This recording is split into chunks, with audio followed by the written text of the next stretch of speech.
Perhaps no technological failure is better known or more lamented than that of the Dvorak keyboard. Since the early 1870s, nearly every typewriter used a keyboard with what's called a QWERTY layout, named for the 6 keys in the upper left-hand corner.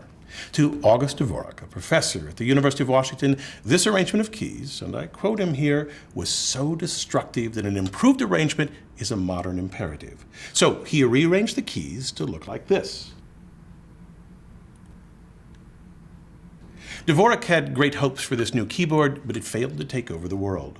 For the Dvorak keyboard, the urban myth about its marketplace failure goes something like this. The QWERTY keyboard was designed to purposely slow down typists, otherwise the mechanism would jam. Dvorak designed his keyboard in contrast with humans in mind using scientific principles. The only reason it failed, and that we still use the QWERTY keyboard, was that it was first. And we draw the pat conclusion that the marketplace never changes. Whoever is first always wins. Let's take this apart and look for a richer sequence of events that explains the keyboard's failure and see what we can learn from that. Let's start with a QWERTY keyboard. It wasn't a random arrangement. A human factor researcher at IBM noted that as early as 1873, it was human engineered.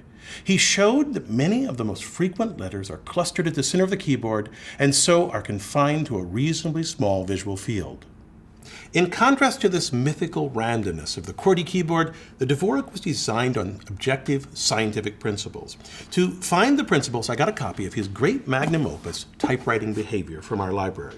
It's light on the principles of keyboard design. It's filled with inspirational motivation for someone learning typing. He even claims that using a typewriter makes you civilized. But as you filter out this kind of stuff, it's throughout the book, you find the origins of his keyboard design. Dvorak's scientific basis came from early 20th century time motion studies of factory workers, the most sophisticated of which attached lights to workers' fingers, studied their movements, and then worked to simplify the motion. Today it smacks a bit of elitism, workers themselves incapable of finding the best motions, and so needing a scientific method to tell them how to work. In this book, Dvorak mentions these studies, implying that he used them to find the shortest, most direct paths for typing. Yet most often he recommends that beginning typists study these photographs to improve their skills.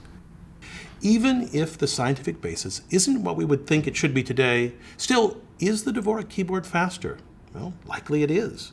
When you look at the most carefully done and rigorous studies, they show often that the Dvorak keyboard is a bit better, perhaps 5%. And so that brings us back to really looking at the reasons for the failure. Partly it was due to the QWERTY keyboard being there first, partly it was due to Dvorak not being the best promoter of his work, and mostly because the keyboard was only a little better.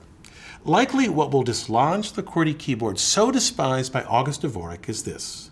New devices like heads-up displays or even just mobile devices, which give us a reason to learn something new. We no longer need a hand-sized keyboard, but use instead a finger-sized one. This keyboard, for example, isn't QWERTY-based. B-I-L-L. That's the deeper lesson. To dislodge an existing technology requires a significant change in performance and likely an increase in functionality. I'm Bill Hammack.